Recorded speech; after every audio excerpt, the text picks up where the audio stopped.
This is my review of Pro Wrestling Noah Dream On 2022. So this is a 4-show tour, and this is the first out of those 4 shows. I plan to review all of them. I was hooked by Majestic because that show had a great second half, non-stop action, but that main event could compete with any of New Japan's main events. Like, it was better than the Naito Okada match that we had at Dontaku, to be honest. And just as good as the Tanahashi and Ishii match. So that made me want to extend my subscription to Wrestle Universe, so I'm probably going to keep it for another month. We'll see what happens. Let's begin with the review. Okay, so for the first match, it's Simon Gotch versus Kinya Okada in the opening sort of match. Veteran wrestler against a young wrestler. Not quite a young lion because Kinya Okada got some of his stuff off. And this is a nice match where we get to see Simon Gotch's character. Because his first match, the loss against Funaki, it was a bit like a Funaki match, let's say. Here, we see Gotch do his thing where he acts like a creep and then makes people tap out. He targets people's limbs here. In this case, he targeted Okada's neck a lot until he got his Gotch-style piledriver and then the finish with a bulldog choke. But this had a great back and forth. Okada did not target any limbs. He just tried to throw Gotch on the ground a lot. He tried to damage him like that way, so like his torso. And yeah, this was a great opening match that did its job. It progressed Simon Gotch's character. He now matches his entrance gear. It suits the mask and the yelling a lot. This presents him as a killer, and it's awesome. The next match is a 6-man tag team match between Perros del Mal de Japón versus a Young Lion team. So this was a domination sort of match. Perros just destroyed these guys. Like right after this Young Lion team got their shit in, they just get annihilated, especially by Tejano Jr. And I'm not sure if Alejandro is a Young Lion since he's a luchador, but if he's not, I wonder how these veterans who get paired with the Young Lions feel. Because like in a shoot setting or in like kayfabe, they're probably thinking, I'm getting paired with this young dude, inexperienced dude, and we're probably going to get our asses kicked. I'm probably going to get less money for this match. Why am I doing this? But yeah, this will never work in North America. But this is such a great process of training the young wrestlers in order to make them elite when they mature enough. Just look at all the Japanese promotions like in history. So yeah, this match was very one-sided. Perros destroyed this team, especially Tejano Jr., who did most of the work. I like the part where they did a triple T move that I don't know the name of, so I'm just gonna show it here since Noah is a bit more flexible with its copyright policies. This leads to Tejano's finisher, which I also don't know the name of. But yeah, this was a great ending sequence. It made Perros look strong, especially Tejano. And then it gave the Young Lions some time to like shine as they're getting destroyed. So, next match. The next match is a tag team match between Kongo, so Kenoh and Masakatsu Funaki, versus Kendo, Kashin, and Slex. So yeah, this is the leadership of Kongo right here. So we pretty much had an idea what would happen. This match was predictable, but this was insane. This match was fucking insane. This had everything. So it started out as a technical shoot, grapple, ground sort of match with Slex and Funaki. And then when they tagged out, it became comedy. So Kashin took Kenoh to the balcony of Korakuen Hall and then tried to throw him off the balcony. This was like attempted murder. And after this, they barely get back to the ring with Kashin entering at 19. And after this, when Kenoh tags Funaki, Funaki and Kashin have a strike battle where Kashin does some comedic selling. Really funny comedic selling with his voice, and there's a mask on his face. So he managed to convey it with his neck and voice. And yeah, after this, we get the third part of the match, a high-octane, fast fight between Kenoh and Slex. And goddamn, this is what I'm into. So yeah, so the ending sequence is Kenoh hitting his finisher on Slex. But as this happens, it turns out that Kashin brought Funaki to the balcony where his teammate Sakuraba was there, and then they tried to throw Funaki out of the balcony. They also did some twin magic. This was way overbooked. This did not need to be part of this match because it was already perfect as is. So yeah, so a fun match, really good. Let's move on. The next match is another 6-man tag team match between the lower half of Kongo, so that's Tadasuke, Hajime Ohara, and High 69, versus Dragon Bane, Alpha Wolf, and Extreme Tiger. So first of all, the appearances of the Kongo team are very deceiving because they look like they shouldn't be good in the ring, but they really are. Like High 69's ring gear looks pretty rated R. Hajime Ohara looks like just another dude, and Tadasuke, the hair doesn't suit him as well as the shades. He should try a different look, but they are all good in the ring. Like, they can go fast. They did a lot of tag team moves. The most impressive in this team is, again, Ohara. But Tadasuke also has some nice moves in his arsenal. It's very charismatic sort of moveset. And High 69 is just okay. As for the Luchador team, these guys are just like amazing looking and are great in the ring. But there was this one spot where Alpha Wolf tried to dive outside. You know what? He landed the dive, but his legs landed on the guardrails that were so close to the ring. It's like every time someone jumps off the ropes to the outside, they always hit the guardrail, and it looks fucking painful. Alpha Wolf here got a bit shaken up. He was on the floor for like a minute or two, but then he came back in the ring and continued the match. There was this one botch or piece of miscommunication where Tadasuke was standing on the wrong spot, and then he had to walk to his correct location, and then it looked like he just went there to take the move. It looked wonky as hell, and yeah, this was a bad botch from Tadasuke. So the finish of the match is Alpha Wolf. He does a delayed German suplex, and then he headbutts the shit out of High 69 for the 3 count. So this was a really good match. It stole the show.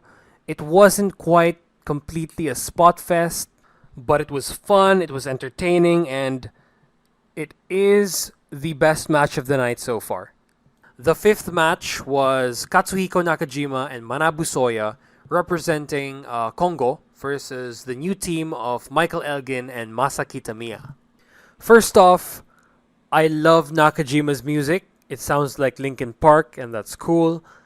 And also, he looks so out of place in this match. He's like the smallest dude, but he's the only one who was a former champion. I know that a lot of old heads out there hate the fact that the smaller dudes are the main eventers, but they end up being better in the ring, and they end up being the better sellers because the time of the amazing selling big man back in All Japan Pro Wrestling is like now over. So yeah, these new big dudes can't really sell that well. It's evident in other companies as well, so yeah. So the story of the match is that Katsuhiko Nakajima is in the ring for most of the time. He's the legal man. And then he has to endure the onslaught by Elgin and Kitamiya. So he has to fight basically 2 big dudes like back to back because his partner, Soya, could not get the tag in, and wasn't very effective. So yeah, Nakajima, the former world champion, he fights and fights. He manages to overpower and beat Kitamiya, but Michael Elgin was just too much for him. From minute 2 until minute 10, so like until the end of the match was about 10 minutes, Nakajima was the legal man. What the fuck was Seya doing? Like, was he just coasting? Because he did not relieve Nakajima at all from being the legal man. So yeah, so after fighting real hard, Nakajima gets destroyed by Elgin at like minute 8. So that's like a full minute of Elgin domination until he hits his finisher, like plus some other stuff before that. It wasn't pretty for Nakajima. So this new team picks up the win, and the match itself was really good. There was some nice storytelling here. There was some nice Haas action. Only one of the teams like acted like a team. So there was a lot of tag team maneuvers by Elgin and Kitamiya, and like barely anything from Kongo. But this match was very good. It's on the same level or better than the New Japan tag team matches. And post-match, we get a stare down between Manabu Soya and Michael Elgin. And then after this, it's really funny that Soya had to carry his like superior back to the locker room because he was too beaten up. Nakajima couldn't even stand up. He was out. So next. On a side note, I noticed that Noah did not fill up Korakuen Hall, and that's a bit sad. More people should go watch this. I hope more people from abroad support Pro Wrestling Noah because they're a rising promotion, like a re-rising promotion with a legendary history, legendary figures in its past. And I hope they never get bought out by anyone, as they were rumored to be like a few years ago.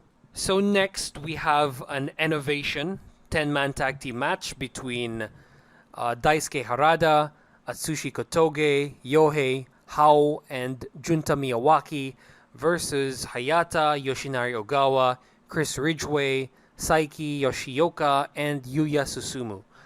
Okay, so that was a lot of people, but I liked the Innovation matches back in Majestic.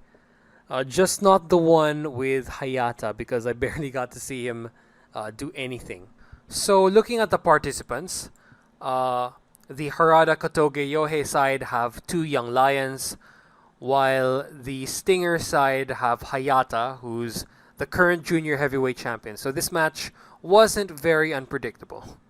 So before the match started, these assholes from Stinger these assholes from Stinger wanted to like take a group picture, and then they got attacked. What did you think was gonna happen?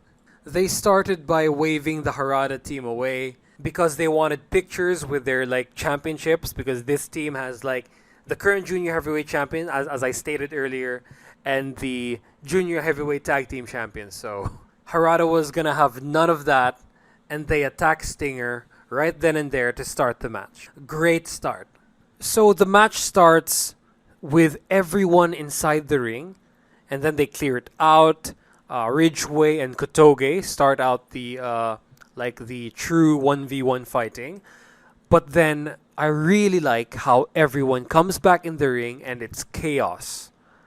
After that, Stinger get thrown out, and then the juniors, I'm just going to call them the juniors, the Yohei team, they all do outside dives. This was a great spot here. There was little to no, like everyone's outside the ring while like a couple of people fight inside.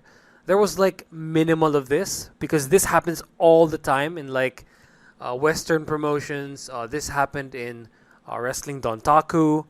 Every time when there's like more than like 4 people in a match.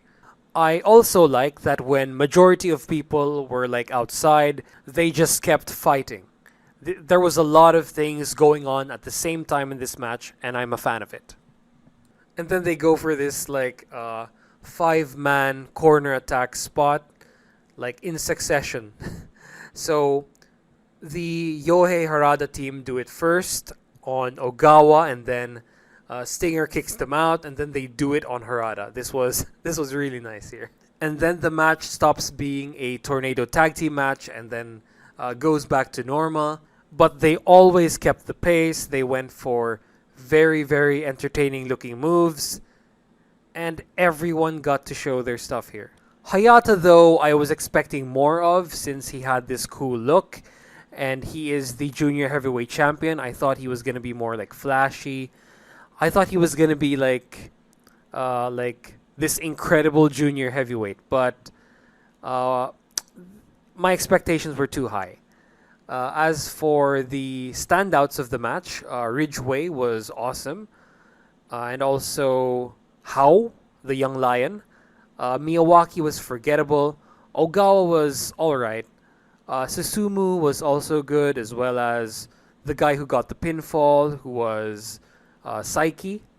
So the finishing sequence was right after a pinfall. Yohei went for a running attack with his back on Saiki, who pulled him back. But then Yohei escapes, he delivers a super kick and then goes for a drop salt that Saiki blocks, and then Yohei just falls on his knees and is in perfect position for a buzzsaw kick, which Saiki does and ends the match. After this, they just keep on fighting, it's chaos, but the notable things to happen during this post-match brawl was that Harada and Atsushi Kotoge were eyeing Ogawa and Ridgeway respectively. I thought this was going to be the feud going into the Innovation show that we're going to get next week, I think. But then we get a betrayal where Yuya and Saiki attack the champs. So now I'm expecting a three-way at the fourth show, but who knows? All I know is that not only was this match very fun, very fast, it was exciting, but they also did a lot of things that I liked, and it built up to like storylines that happened post-match. What a great segment this whole thing is. The next match, or match number 7, is Kaito Kitamiya versus Ninja Mac. So I love how good Ninja Mac was in Majestic, that management was forced to give him a match against Kaito Kitamiya, or the future ace of the company. This is a big step for the career of Ninja Mac. So my boy comes in with his cheesy mask and a much better top, very charismatic, like shouting all over the place, sounding like other Joe. This man is a star in the making. And as for Kitamiya, he comes in with his usual clothing, usual shit, but his chest is still red from the chops from Shiozaki back in Majestic. So this was a more show stealer type of match. It was a Ninja Mac match. You could really feel that they were trying to feature him more. They were seeing what he could do with one of the best in the company. And for me, the story was Ninja Mac could only make damage using his ninja maneuvers, his flying acrobatic maneuvers, while the rest of his offense like barely did any damage to Kaito. Because like you could clearly see that when he was trying to strike Kaito, it barely did any damage, while only one forearm from Kaito made him fall down.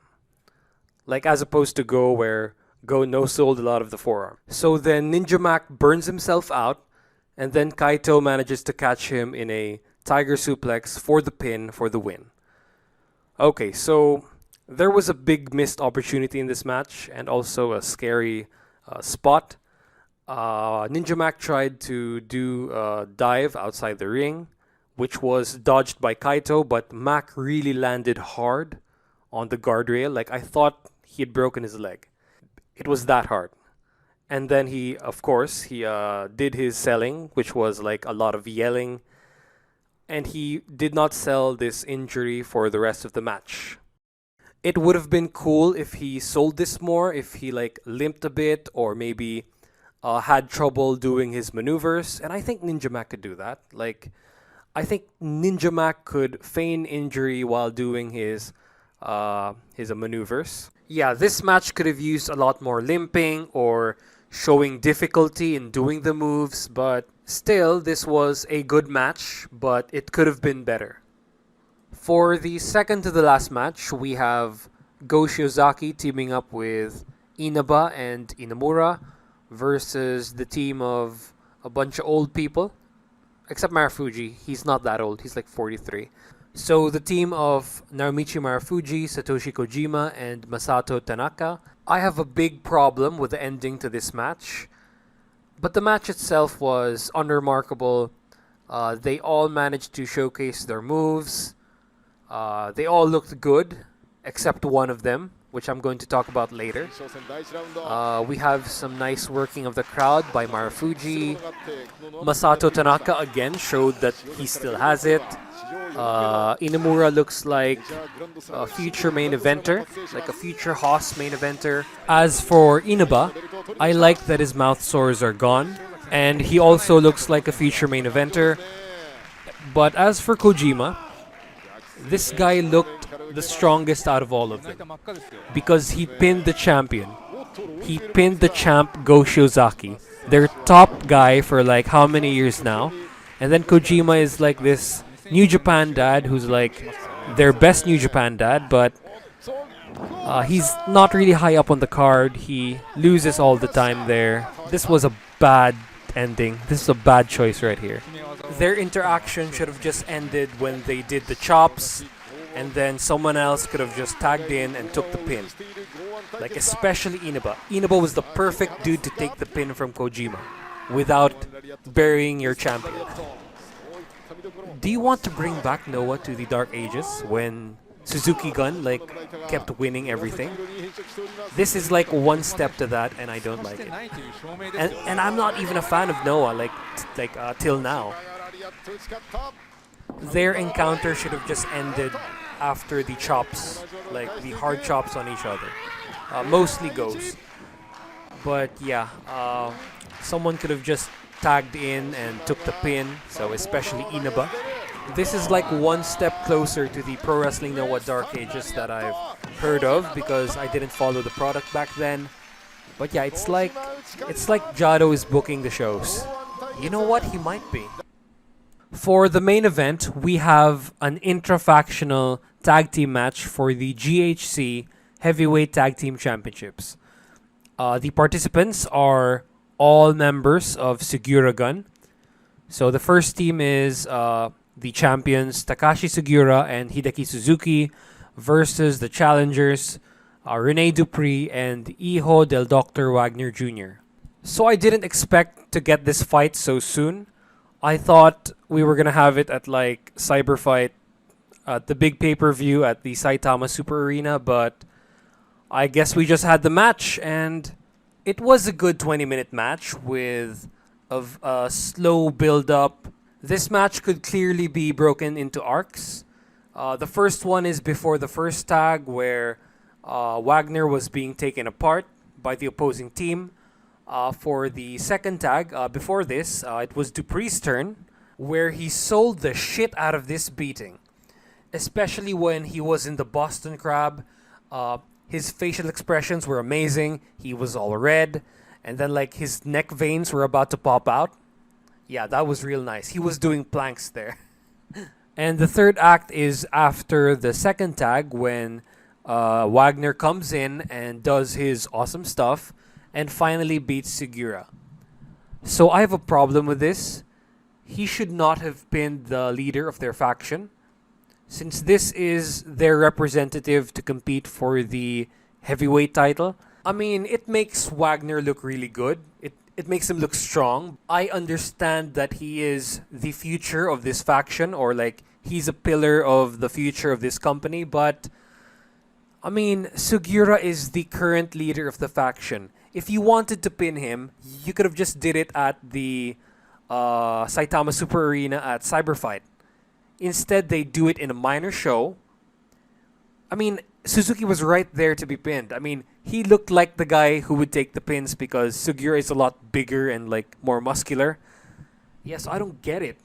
If you really wanted to pin Sugiura, you could have like gone the route of throwing all your finishers at him. So like Dupree and Wagner throwing all of their finishers, like make it like uber dramatic, and then finally the big man goes down, the leader goes down, and then like make a big deal out of this. But yeah, no, they didn't do it, and yeah, this match was fine, but the booking was a bit like poor. So to sum it up, this is a really good show. It started out very well with the Gotch versus Okada match. It then had some bangers in the middle. Like those multi-man matches were like next level. But it ended with two tag team matches. One was like very run-of-the-mill and average. The second one wasn't a banger. It was like on the higher echelons of a TV match. But both were plagued with bad booking. There were some really bad decisions made here. You beat your heavyweight champion with a New Japan dad who's like low on the card over there. So like this makes your world champion look weak. Someone else could have taken the pin. And then you beat the leader, like the monster leader of like the faction with a tag guy of the same faction. Yeah. Both of these matches could have been better if like someone else was pinned and someone else was like pinnable in the losing team for both sides. That's Inaba and Suzuki respectively. So yeah, so that's the video. Like, comment, and subscribe. Hit that bell notification, and yeah, tune in for future Noah reviews because I'm having fun with this company even if some of the booking decisions are mind-boggling. Like New Japan gets it like 90% of the time or like more, but here it's just like really weird. So that's the video, and bye-bye.